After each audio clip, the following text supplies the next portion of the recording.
Hey everybody, Jay here. Welcome back to the channel. It is a incredibly warm 65-degree day here towards the end of February on the Homestead.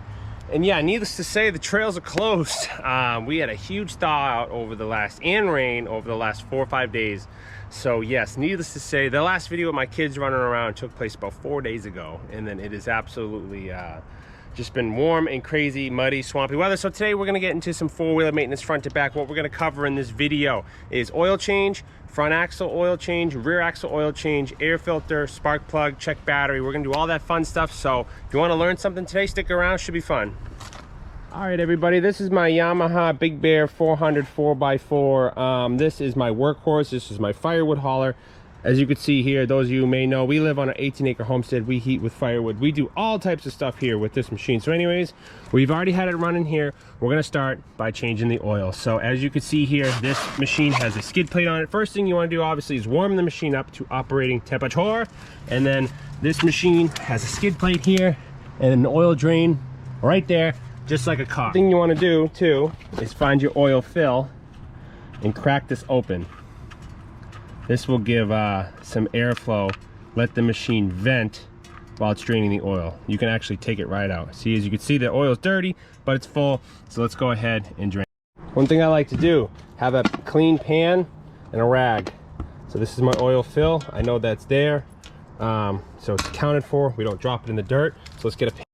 All right, so now we're gonna put our pan underneath. We're gonna crack our oil drain bolt and all the oil is gonna come flowing out. Make sure you start with a very clean pan so you know if you have any metal shavings or anything strange that comes out of your oil, you know that it wasn't in there to begin with.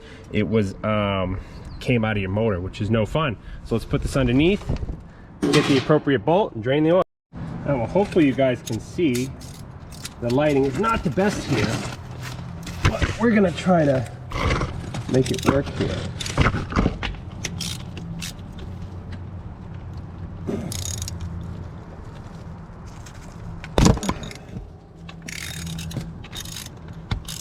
Okay, cracked it loose. Let's bring our pan over. All right, folks.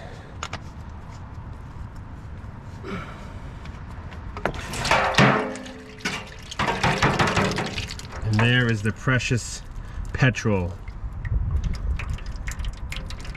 Yummy, yummy stuff. Good thing to put a piece of cardboard down, because you know you're always going to get oil everywhere, especially if you have a skid plate like this machine. All right, so let's let that drain. Fish out, actually, where's our... We're going to clean our drain plug here. Let's go clean this, let this drain. Again, that's why I love this pan here. Always good to just keep track of things. So I have my oil fill, have my oil drain cap here. This has a metal little magnet there. You can see there's no shavings in there. If you can and can't, this is debated. You don't have to, but a lot of guys will change this O-ring. I had a Chevy Malibu with 200,000 miles on it that I never once changed the O-ring on the oil plug. Never had an issue. So it's debated, but do what you please. But make sure you clean this, get this nice and pretty, and we'll be ready to install that once it's done draining the oil. Another pro tip, get some never seize, anti-seize, whatever you want to call it, and put it on the threads of your oil drain plug. The problem is, a lot of these plugs are aluminum and the cases may be steel, or the cases are aluminum and the plug is steel. You have two different metals expanding at two different temperatures, so this never seize. You'll never have a problem getting this back off. So again, just put a little bit on the threads just like that. Now let's go underneath, clean up, wipe off our opening there. We'll put our plug back in. All right, so as you can see, it's still just weeping a little bit. We're just gonna take this shop rag here and just wipe off that opening a little bit, any dirt or grime. Get that out of there. You see it's still dripping just a little bit, and then we'll put our plug back in. All right, now that this is all done draining, we're gonna take our plug and put her back in.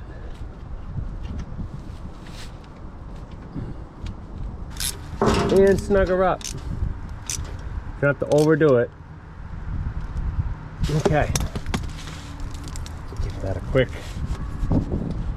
wipe so we can see if anything leaks when we refill, and that should take care of that. All right, so we got our oil drained, we got our pan emptied. Now we need to do our oil filter. Now on this Yamaha, it has an oil cooler here, so you have your return and feed, or feed and return, whatnot. I'm not sure which way is which, doesn't matter, but we have 3 Allen heads here which we need to take off and pop this out, and then our oil filter's under there. So why don't we go ahead and do that, and then we'll show you when we have it apart. So let's go ahead and get our Allen keys, and let's get rolling. Here's just another tip, very important when you take screws out. Always compare them, make sure they're the same length. Sometimes you get screws that are longer than the other, and you don't want to put a longer one in a shorter hole and vice versa. So I got 2 out of the 3 out, and these 2 are the same size so far, so we're going to put those down, get the last ones out. All right, so we got those 3 screws out, and this should pop right out. Don't want to put in the dirt there. And then there's our oil filter right here.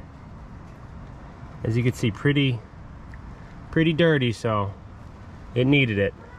So let's get the brake clean, toss that in there, and we'll clean all this up and prep it for our new filter. I'll tell you, this brake clean is the best stuff. Look at that, ready to go. So let's clean this other side of this housing here real quick. Check our O-ring, make sure our O-ring's okay, and then we will put our new filter in. So quick little tip about oil filters. See this opening here? See that opening? Different. So it only goes in one direction. In this case, this side goes in first, and this little sleeve here, that black sleeve in the middle, is actually a pressure relief. If this filter gets too clogged and the oil can't pass through, it's a pressure switch. The oil will actually bypass the filter altogether. See how clean? This is obviously a brand new filter, but that little black nipple there in the middle is a pressure switch. If this gets too clogged, you know, from neglect not changing it, the oil will actually blow through the middle and bypass the filter altogether. It's a safety thing so you don't blow your motor up. So let's slide this back in. We have our housing clean and our front pump here clean, pump housing, whatever you want to call it. We have that all clean, so let's go ahead and slide this all in and bolt it together. We're going to put some never sees on our bolts, like I said, with the drain plug, and we should be good to fill this bad lady with 3.5 quarts of petrol. All right, so we got all 3 in. Make sure they're good and snug. Yep, nice and tight. You don't want to overdo it. Again, you don't need to torque anything like this down. Just tight enough. Okay, now take our rag, wipe our frame here, clean our motor while we're here. Ooh, look at that shine. Not bad, Yamaha. So we'll clean our frame here, get some of this gunk out. This rag is officially not a clean rag anymore. 4-wheelers and ATVs and dirt bikes and 3-wheelers, they're different than cars. Cars have a transmission and a motor. The motor oil is separate from your transmission. These machines run everything together, so you need to get the correct oil. So you don't want to just get a 2050 car oil. You want to get this right here. This is gold. Valvoline, motorcycle, again, motorcycle, ATV, doesn't matter. 2050 superior wet clutch protection. These machines, 4-wheelers, dirt bikes, 99% of them have what's called a wet clutch, where your clutches actually sit in the engine oil, which is unlike a car, which has a transmission, which is a totally different ball game. So you want to make sure you get the correct oil that has wet clutch protection, obviously the right weight range. So let's add 3.5 quarts of this and start it up, and we'll check it. All right, if you guys don't have a good funnel set, you need to just get one. There's no ifs, ands, or buts about it. But according to our inventory tray, all we have is the fill cap. So our drain plug's in, tightened, we checked it, cleaned it. Our oil filter's in, housing is tight, clean, checked. We took away our oil pan, so if we have any leaks after this first quart, we'll be able to notice. So again, let's go ahead and put our first quart in.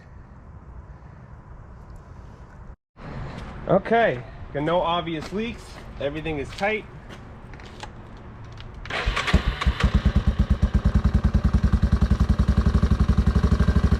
while it's idling here, it's a good time to check for leaks.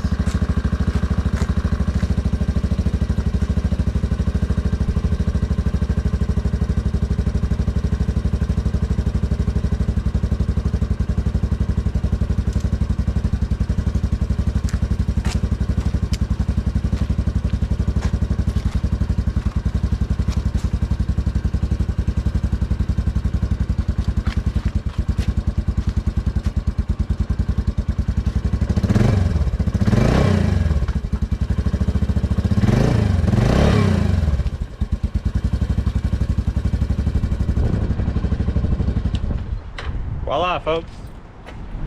All right, we ran it. We let it sit for a second. Let's see what our... Yep. We are clear. I don't know if you could see that, but we are full, clear. Looks nice and good. Nice and fresh. So that concludes that. All right, folks. Let me put you guys down here for a second and we'll wrap up. So that concludes today's video. We're gonna do the front axle and the rear axle in the next video. I just didn't want to make this too long, judging by how many clips I took. It's a longer video than I expected. So appreciate you guys watching. If you have any questions, let me know. Little maintenance goes a long way. So in the next video, and I'll put a link to that here, we're gonna do the front and rear axle oil. We're gonna check our winch. We're gonna check our battery and check our air filter. We're gonna cover those things really quickly. So appreciate you guys watching. Let me know what you think. And like I always say, we will see you out in the woods.